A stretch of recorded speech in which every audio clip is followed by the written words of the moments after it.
Successful people are not people without problems. They have, as a rule, just as many problems and largely the same kind as everyone else. The difference is that they learn to solve their problems.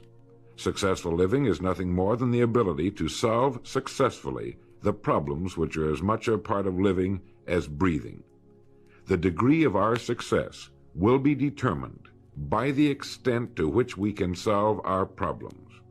If you can tell me what you want, I can tell you how to get it. The problem with the great majority of individuals is not with their ability to achieve their goals in life, but rather with the failure to understand two factors vital to successful living. The first is to make the decision as to what it is we want enough to give it most of our attention until it's been achieved, and to clearly define it. And the second is to fully understand that we have the ability to achieve this goal, or we wouldn't want it in the first place. The next vital rule to successful living is to understand that our success is won or lost by our ability to serve others. We are interdependent, and it's just as impossible to succeed without serving others as it would be to live in our modern world without others serving us. Our rewards in life will and must always be in exact proportion to our service. It is the misunderstanding of this single law which, in my mind, is responsible for fully 90% of the frustration and discontent we see around us. Now, a lot of people don't like this law, if they're even aware of it, but not liking a law does nothing to change it. The basic laws of nature and economics are unchanging. If we're out of step with them, we are, as Thomas Huxley put it, checkmated, without haste, but without remorse. But to those who know and work with the laws, he said, they are paid with the overflowing sort of generosity with which the strong delight in strength. If a person doesn't like his income, all he has to do is take a good long look at his service. Look where you will find this law in undeviating operation. Our rewards will always be in exact proportion to our service. This is the law, then, that lies as the supporting structure of economics and personal well-being, so fix it in your mind. All attempts to sidestep or in any way avoid this law will result in frustration and failure. So this brings up the question, if what I want is more than I now have, how can I increase my service in order to earn it? Well, whom do we serve? We serve people. So let's take a moment to try to understand people. The more we understand them, the better we can serve them. I think of an adult human being as a grown child, doing his best to play for the first and last time on earth this game called life. The extent to which he learns the rules of this mighty game will determine his success. But right here we run into an historic and exasperating fact. People down through the centuries have, with the most amazing consistency, divided themselves into two groups. One group contains about 5% of any given population. The other group contains the remaining 95%. Neither of these two groups is any better than the other. But one thing separates them. The big group, the one containing about 95% of the people, never seems to get the word, while the smaller group, the 5%, does. Now, what do I mean by getting the word? I mean about 95% of the people never quite understand, emotionally or intellectually, that we as individuals control, to an altogether unsuspected extent, our lives here on earth. That each one of us is the architect of the structure fashioned by our years. You see, all of us want the same things, but only about 5% figures out how to get them. Within each of us burn two unquenchable ambitions: to serve importantly and to gain financial independence. Both of these worthwhile goals are within the reach of all of us, man or woman, but according to statistics, only about 5% achieve both of them. Why? Let's look at it logically. Every human being has a tendency to think, act, and talk like those by whom he is surrounded.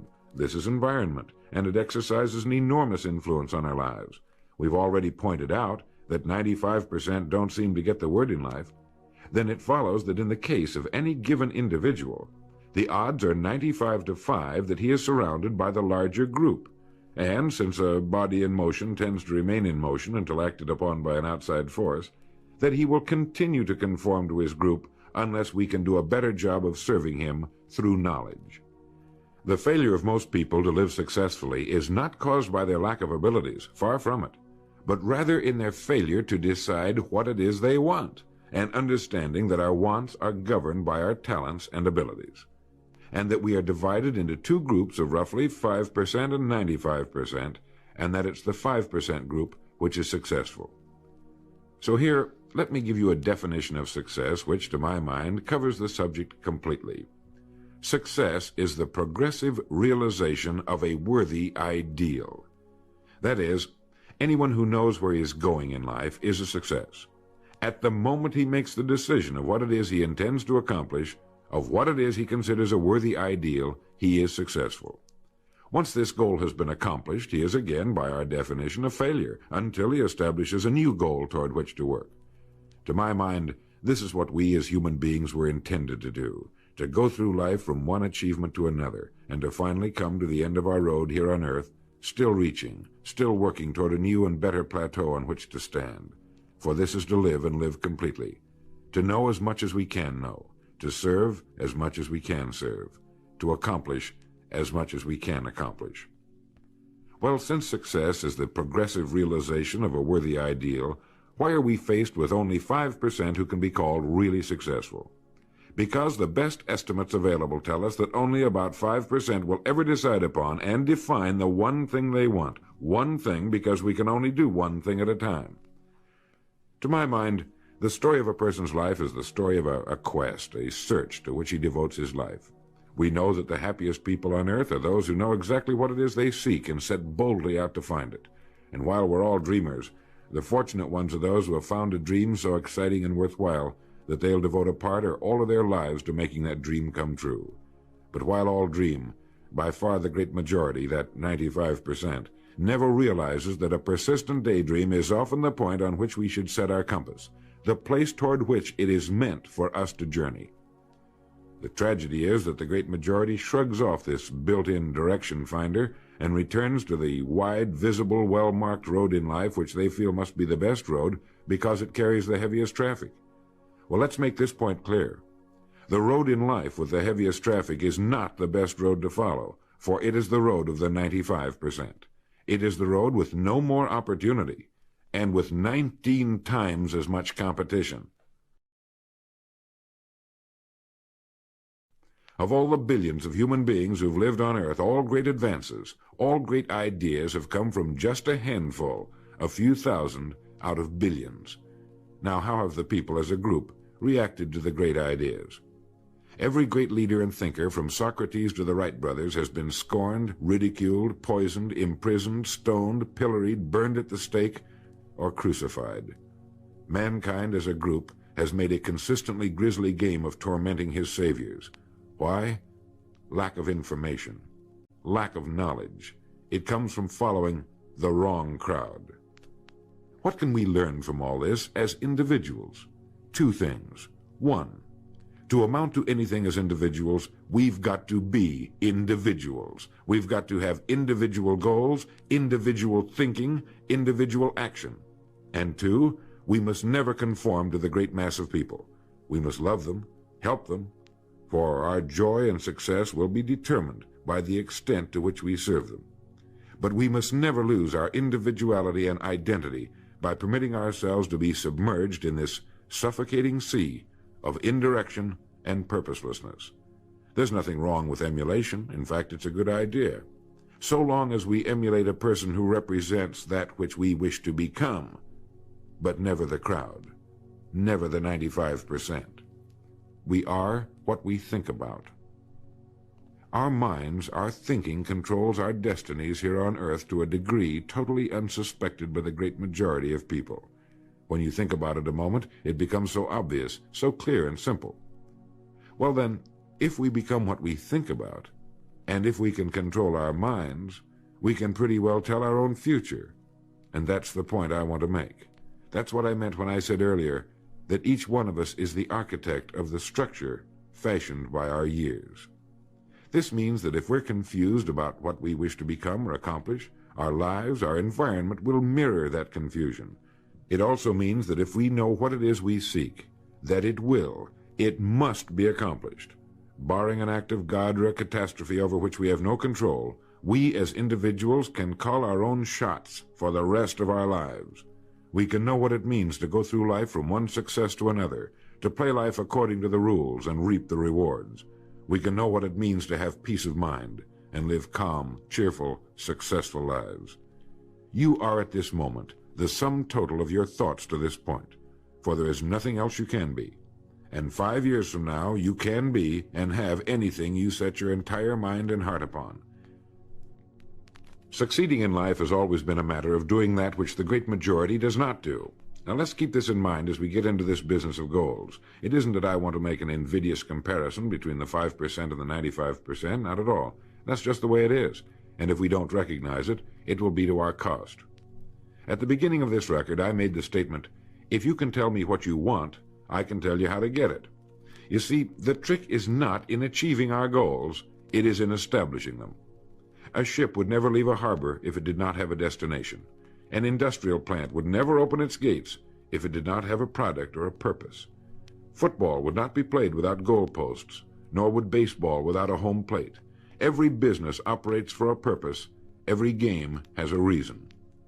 Getting back to the analogy of our ship, if you were to climb to the navigation bridge and ask the captain the name and location of his next port of call, he would tell you immediately. There's not the slightest doubt in his mind. Can you tell anyone your destination just as quickly and in one sentence? The captain of the ship knows that he can arrive at only one port at a time. He knows that it's impossible to arrive at two. Do you know that? He also knows that his destination will be invisible for fully 99% of his voyage, but he knows it's there, and that he'll reach it, barring an unforeseen catastrophe, if he will just keep doing certain things a certain way every day. One fine morning his destination will appear on the horizon. He'll sail into port, his voyage successfully completed. When his business has been accomplished, he'll then sail to another predetermined port of call, and this will take him and his ship from one success to another for the rest of both of their lives. By understanding that he can reach only one port at a time, the owner of a ship can, in the short space of a very few years, reach hundreds of ports successfully. There'll be problems, lots of them, but they'll be solved, and the ship will steam its solitary course over the deep oceans of the world, devoting its life to accomplishing its mission and contributing its share to the welfare and economy of the world. Men and women who follow this sensible, obvious, and meaningful way of life will do the same. But the paradox is that most are like ships without rudders. They're subject to the whims of wind and tide. And while they hope they'll one day arrive in a rich and bustling port, you and I know that for every narrow harbor entrance, there's 1,000 miles of treacherous and rocky coastline. The chances of their just drifting into port are 1,000 to 1 against them. These are the unfortunate people who, not knowing the rules, believe that circumstance controls our lives. They believe in luck and superstitions, fate, the breaks.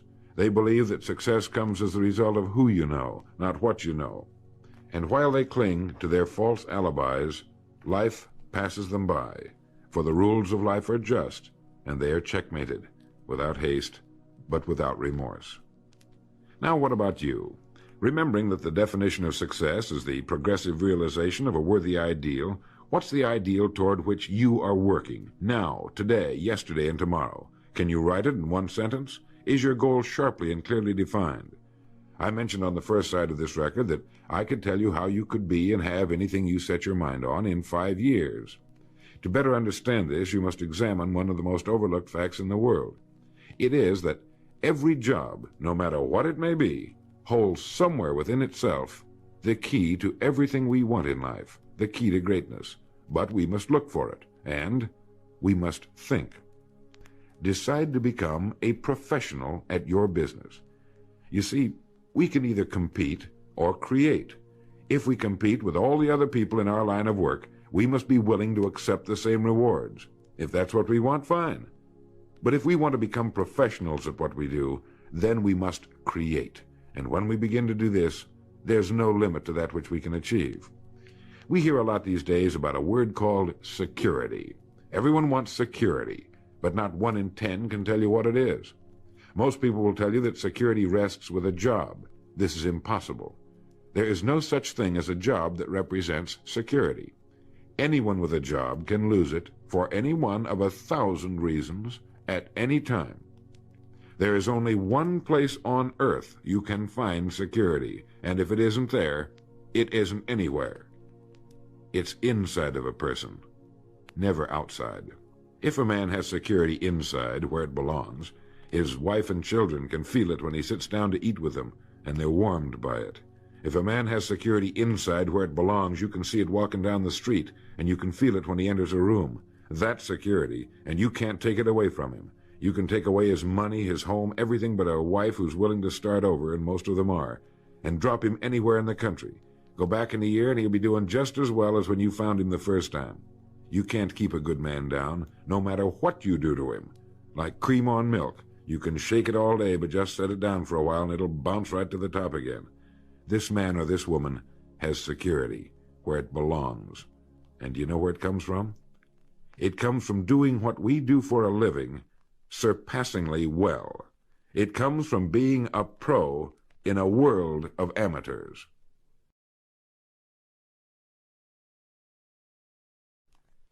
Becoming a pro isn't difficult. It comes from knowing what to do with time. It comes from knowledge, planning, and working. First, knowledge. This means learning everything we can about what we sell, learning everything we can about people, since that's who we sell, and learning everything we can about selling, since that's our profession. What we sell, who we sell, and how to sell. Those three subjects would fill a large library, but we can take things one at a time, and by devoting an hour a day to study, we can become outstanding professionals in 5 years or less. And it's the professionals in this business who can write their own tickets, good times or bad. They can live where they choose, and being professionals, work when they choose. Second, planning. This means writing down the specific goal we're now working toward. It means writing in detail about the first port of call we want to reach, realizing that we can only reach one at a time. It means selecting the income we feel will represent financial independence to us. Once this has been selected, we know exactly what we must do in order to reach it. As soon as our first goal has been reached, we can set a new one. The person who does this is the person people call lucky. Good things just seem to happen to him. The so-called breaks start coming his way. But it's a result of planning and working positively that attracts the good things to us. I can't emphasize too much the importance of describing your goal in detail. If it's a beautiful new home, get the actual plans, or at least an elevation drawing of the home, and carry it with you so that you can look at it regularly. If it's a certain amount of money, write down the specific amount for the coming year to the penny, and then work your plan. Whatever your goal may be, write it down in detail. Then you're like the ship. You're on course, and you'll reach more successful ports in a few years than most men do in a lifetime. And third, working. Working more than the average, if we're going to achieve more than average results, is necessary, of course. But with proper planning and with knowledge, it seems easy. Moreover, to work, we need energy, and energy is inextricably linked to desire. Unless we have a desire to do a certain thing, we find ourselves without the energy. But you will never find desire without energy. Once our goal has been crystallized in our minds and we realize that we become what we think about, our doubts vanish as to whether or not we can achieve our desired ends, and with the picture of our dream in our mind, we have abundant energy. Compared with what we ought to be, we're only half awake. Our fires are damped, our drafts are checked. We're making use of only a small part of our possible mental and physical resources. Stating the thing broadly, the human individual thus lives usually far within his limits. He possesses powers of various sorts which he habitually fails to use. He energizes below his maximum, and he behaves below his optimum. And then he wrote, excitements, ideas, and efforts, in a word, are what carry us over the dam. He goes on in this excellent essay to point out that we have deep reservoirs of abundant energy that we habitually fail to use, and that by pushing past the first false feeling of fatigue, we will find an exhilarating second wind that will take us to our goals. This is why in studying the lives of the world's great men and women, we find they seemed to be indefatigable. Work meant nothing to them, because what they were doing, where they were going, filled their entire worlds. Frequently, people find it difficult to establish a goal toward which to work. Realizing that we cannot be successful without a goal, here's a good way to solve the problem. Get off by yourself and where you can think without being disturbed. Then write on a sheet of paper a complete description of the person you would like to be and the things, in being this person, you would have. Once this has been done, start acting the part of the person you wish to become. Carry as often as you can a clear mental image of the person you want to be and begin to be that person. Soon this will become so knit with habit it will lead you without fail to the goal you seek. You see, when you begin to do this, you're using your greatest power, your mind, and you will become what you think about. The only thing about a man that is a man is his mind. Everything else you can find in a pig or a horse. Think about that line until you know what it means. The only thing that sets us apart as human beings is our divine minds. Everything that means anything to us, our love of our families, our faith, our dreams, our talents and abilities, our religion, everything we know, is connected to us solely through our minds. Our minds represent our hope and our future. Yet, as a rule, it is the last place the average person will turn to for help. Your mind contains riches beyond belief, but you must prospect this rich and largely unexplored continent. And the only way it can be prospected is by systematic study and systematic thinking. Your mind is like a muscle. It will develop only to the extent that you use it, no more. By devoting an hour a day to study, you're building your mind into a powerful and creative servant. If you only do this 5 days a week, it comes to 260 hours a year. That's 1,300 hours in 5 years, or the equivalent of 162 8-hour days devoted to study and research. Believe me, if you'll do this, in 5 years you'll be one of the most accomplished professionals in your field, and you'll have the world on a string. You will virtually be able to write your own ticket.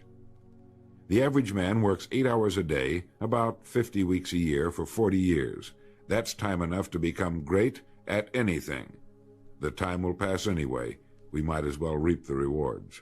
So now, let's sum up and reduce the whole thing to a workable formula, a set of rules for this game of life that cannot fail to take us to where we wish to go. The first and most important thing to remember is the rule that controls our life. We become literally what we think about. This means that we must establish a worthwhile goal toward which to work, a goal that will occupy our minds most of the time. This goal should be written out or illustrated. We should look at it and restate our purpose every morning, every night, and as many times during the day as we can. We must fully understand, emotionally as well as intellectually, that whatever it is we set our heart upon will become real in our lives. We must also remember the law that lies as the basic foundation for all economics and personal well-being as well. Our rewards will be in exact proportion to our service, and if we want to get into the top 5% of the people, we must often cut ourselves away from the effects of our environment and become individuals with individual goals, individual thinking, individual actions. We must realize that our daily work contains more opportunities than we could develop in a lifetime, and that our job contains within itself the key to greatness, the road to everything we could possibly want in life for ourselves and our families. We must realize, too, that security can be found in one place only, inside of us. If it isn't there, it isn't anywhere. And the only road to security lies in doing what we do for a living surpassingly well. And lastly, that we must become professionals at what we do, and that becoming a pro involves knowledge, planning, and working. Knowledge of what we sell, who we sell, and selling. Planning by establishing the goal, which automatically establishes our work pattern. The great salesman is like the great golfer. It looks easy the way he does it, because it is easy the way he does it. But it took time, dedication, and work in its accomplishment. Is it worth it? You bet it is. P.G. Hamilton once wrote, "Let's be different. A strong life is like that of a ship of war, which has its own place in the fleet and can share in its strength and discipline, but can also go forth alone to the solitude of the infinite sea. We ought to belong to society, to have our place in it, and yet be capable of a complete individual existence outside of it. And remember the strangest secret, will you? You are now, and you will become, what you think about."